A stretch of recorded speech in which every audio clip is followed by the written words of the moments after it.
Yo, yo, yo, it is 2:22 in the morning right now, and I felt inspired. So my phone stopped recording when I went to turn up my brightness.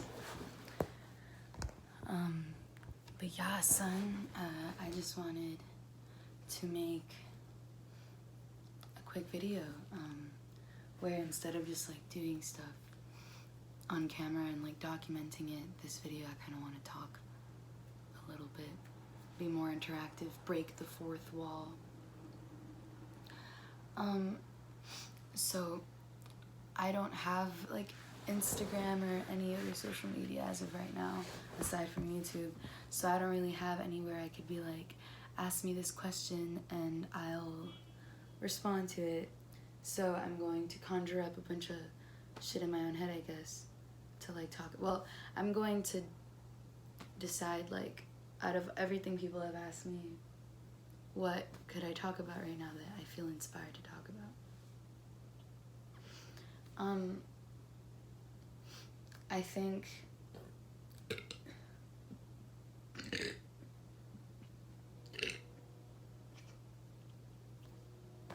exactly, that's what I'm thinking.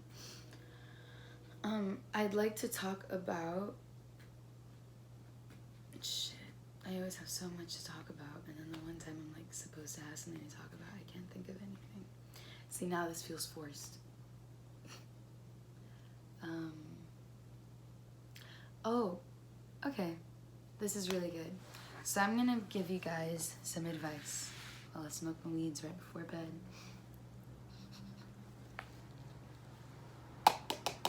So kids, I want to talk about inconvenience versus convenience, what it means, what it entails, and how to go about when to choose convenience over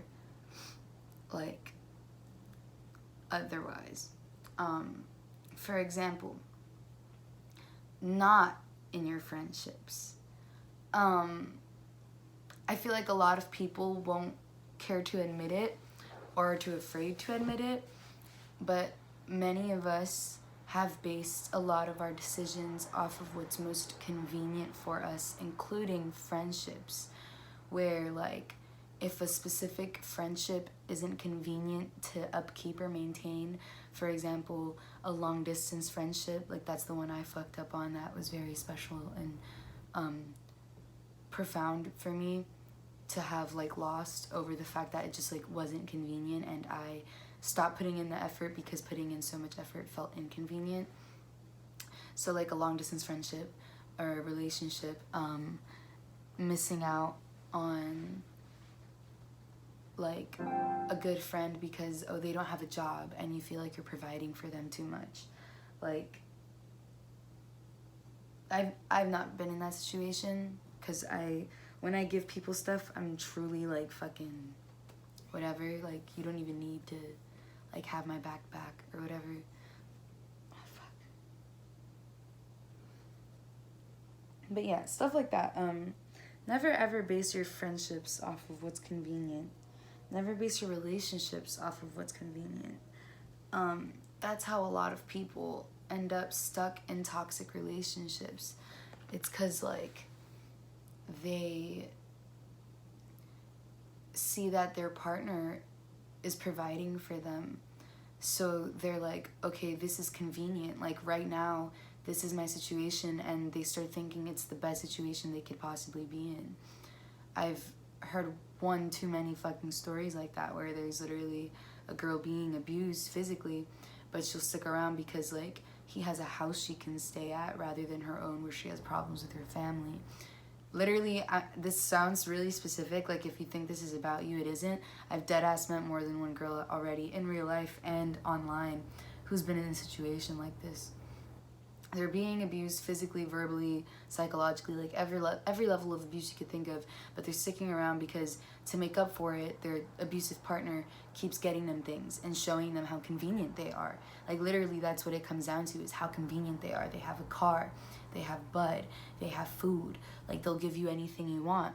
So then people because they're putting convenience and comfort and familiarity over like their highest self, like their highest good, their well-being. You know what I mean? It's the same concept with like, don't take a drink just because it's free.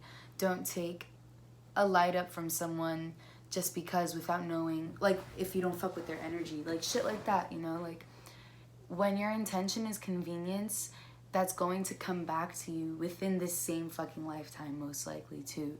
Like, that is going to blow up in your face one way or another eventually. It's happened to me where, like, when I was younger, I can fully fucking admit that so many of my friendships were based off of convenience. And like years later, I feel guilty in a way for that, even though I wasn't fully aware that that was the situation. Like, in my head, it was like, I'm pretty sure this is normal. Like, I see everyone do this. Hang out with people just because they know that they're going to get lit up. Hang out with people just because they know it's an easy safe, just because they know that those are the people that are going to skip school with them. Like, I'm talking like my high school days, you know, where like I had this group of friends in one of my high schools where I like really, really cared about them as people, and I wanted to take care of them and be there for them, but we weren't actually that compatible.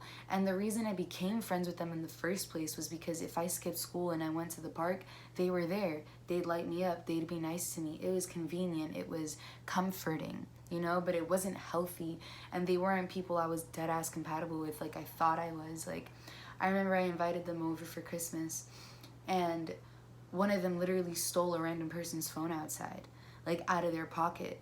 And in that moment, that was literally when I realized, like, these aren't my people. And I mistook a friendship based off of convenience for something that could be more profound than that. And that's what I'm getting at when I say, like, your intention going into something is always going to come back to you.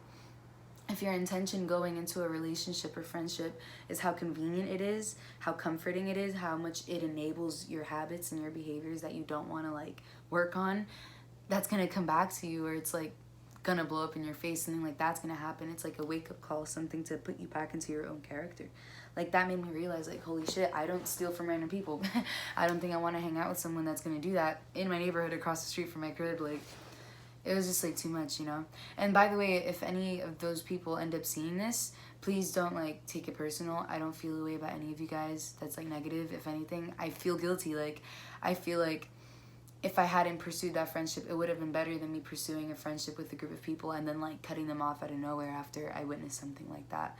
Because I was like too nervous and awkward to ever confront them and be like, oh yeah, I kind of cut you guys off because that one person stole something from someone. Because all of them were kind of like hee about it. Like, none of them really cared except me, I guess. And I didn't want to show that I did because I didn't want to be out of place and be like a Debbie Downer, you know? Which is dumb. Like, I should have said something, you know? That would have been way more productive and progressive than me just like keeping it to myself and cutting them off.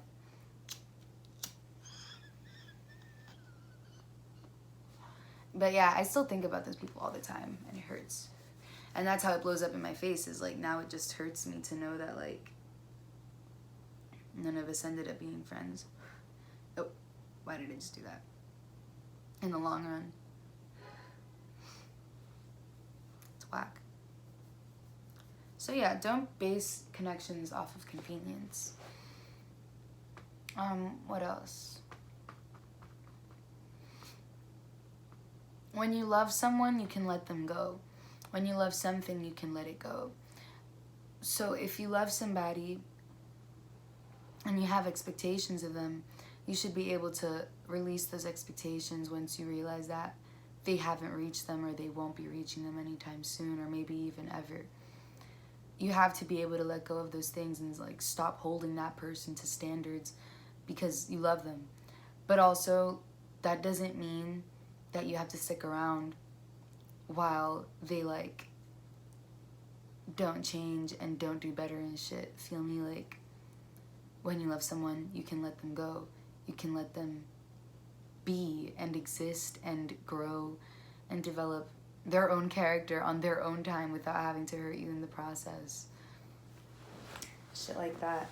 Which also, like, that has to do with the whole, like, if you're jealous, you're insecure, and you're probably not even actually, like, in love. Because if you truly, truly love someone, like, unconditionally, you're not even going to get jealous. At that point, you would just know to, like, fucking fall back if it's really an issue, like what they're doing with other people or anything like that.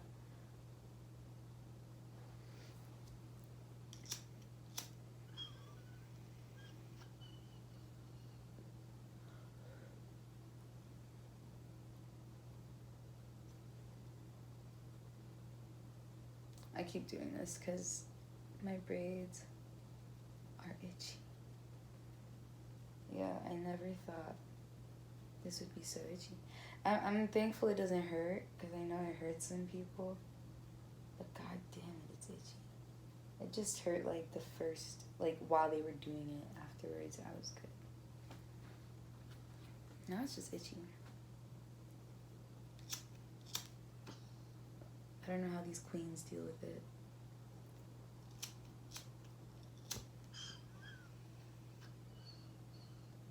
I got an anti-itch serum. That shit doesn't work. I still be itchy as hell. It's definitely a placebo effect.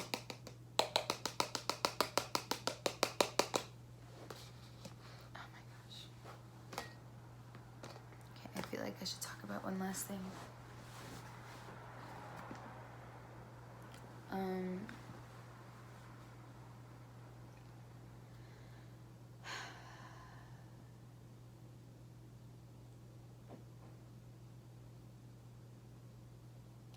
I guess I wanted to, like, let y'all know that every single one of you are deserving of goodness, of love, of happiness, of good health, of maintaining your well-being. And, like, dude, honestly, yo, if you're watching this and you think I don't fuck with you, 1, maybe you're right. 2, if you are right, there's definitely a reason why, and we could talk about it. If you're willing to actually talk and not just, like, fight me or something. And then 3, even with that being the case, I love you. In, like, the craziest fucking way, like, and I say craziest because I'd have no other way to describe the amount that I mean this. I really fucking mean it when I say that I love everyone. Every single person, even the people that have hurt me. Like, dude, all of you. I love you guys. I'm always, like, sending everyone my love and my healing, and I just hope that you guys can feel that. I don't know. I put so much energy into, like, the universe on purpose, and I just really hope that one way or another that shit leaks into y'all's lives and, like, helps out, because I want to help. I don't want bad people to be bad people, feel me? Like, that, I know that that's, like, the yin and the yang of this existence, and, like, it's just supposed to be that way, but, you know, it doesn't hurt a bitch to dream, and I do dream of a world, of a, like, utopian society where we can have community again, and love, and all the shitty people that have done me wrong won't even have it within themselves to do wrong anymore to themselves or anyone else. Feel me? Like, that shit would be fire if we all just loved ourselves enough to not have to inflict pain onto other people and perpetuate the cycles that have been, you know, perpetuated against us, against other people. That's, like, that's my greatest fucking dream, is, like, saving this world. That's how I'd nutshell it and, you know, simplify it. It's just saving the world with love. It's all we need. I know a lot of people might think that's, like, an oversimplification of a very profound, intricate problem, the problem that is our society, but listen, it really does go back to a lack of self-love. If all these evil people from millennia ago just loved themselves, they wouldn't have felt any exterior need for validation, power, wealth, material wealth, much less. Like, they would have been content living the way they were living the way the indigenous used to live, our ancestors. before colonizers set foot on our fucking land. And those colonizers, bro, they were just insecure and they didn't love themselves. Probably because they're melanin deficient and, like, lack a connection to source. Like, that shit sucks. Imagine not being connected to the sun, being allergic to the sun. That shit's fucking crazy. No wonder they were, like, lost morally and shit. I know someone's gonna see that part of this video and dislike this and be like, you're a fucking racist. What did you say about Caucasians? Listen, sorry white people, but it had to be said. Ah, fuck, I wanna, like, scratch this so bad. I've been, like, murking myself for the past 6 days. Beating the shit out of my skull. Ugh.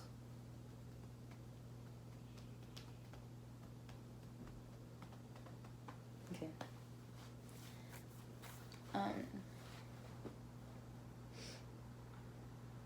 Oh yeah, that's why I brought up love, because, okay, I remember this person asking this question, where they were like, if you love someone but they don't love you, what do you do to, like, move on and, like, get over it? And I've given someone a really good response for this before that I, like, typed out, but I guess I'll just, like, try it again verbally and out loud. When you love someone and they aren't reciprocating that energy, that doesn't mean you have to stop loving them. It means that you have to learn how to love unconditionally. And in order to learn how to love unconditionally, you've got to learn how to love yourself unconditionally. Because as cliche as it might sound, you can't love anyone else without loving yourself first. And anyone that says you can is wrong.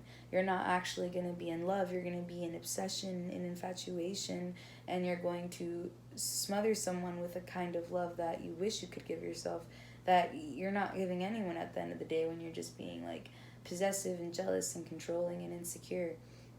When you're confident within yourself and you love yourself, you know your boundaries, you know what you're genuinely willing to do for someone out of love, you know, like, where the unconditional love applies and doesn't. Like, for example, if someone starts beating me and I have, like, a weak grasp on the concept of unconditional love, I'm going to stick around for that, and I'm going to think, okay, if I stick around for this abuse and maybe hopefully they grow from it, then that was me loving them unconditionally, you know? And, like, I've literally been there before. I've literally thought that way. And that's not, like, yeah, that's unconditional love, but that's unconditional love without boundaries for yourself. So then you're not unconditionally loving yourself. You're just unconditionally loving, like, that one person. But if you have unconditional love, like, for everyone in the situation, you'd understand that you being abused isn't good for them or for you, and you're going to walk away from that. You're not going to let them be a bad guy, and you're not going to let yourself be a victim either. And then that's love. That's real love, is having everyone's best interest at heart always. That is real unconditional love. And being able to let someone go is you being unconditional. Being able to leave someone is unconditional. Like, the fact that so many people misconceive, including my old self, misconceive leaving someone as, like, abandoning them or not loving them enough. It's like, bruv, nah. You just love both of you enough to know it's best for both of you in the situation at the moment. And that is to dip.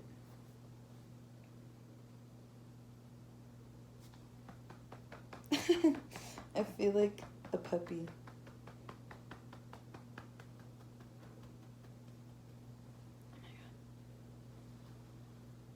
Shit, I need to go to sleep. Alright, thanks for watching my TED Talk. I hope y'all enjoyed this. I know I definitely enjoyed fucking sitting here and making this and patting my head like a crazy person. Oh my god, fuck. Imagine, like, going outside with this. I'd be mad annoyed. Not the bonnet, but my hair. It's, like, so difficult because I, like, don't want to do that in public. But then I'm like... Alright. Peace.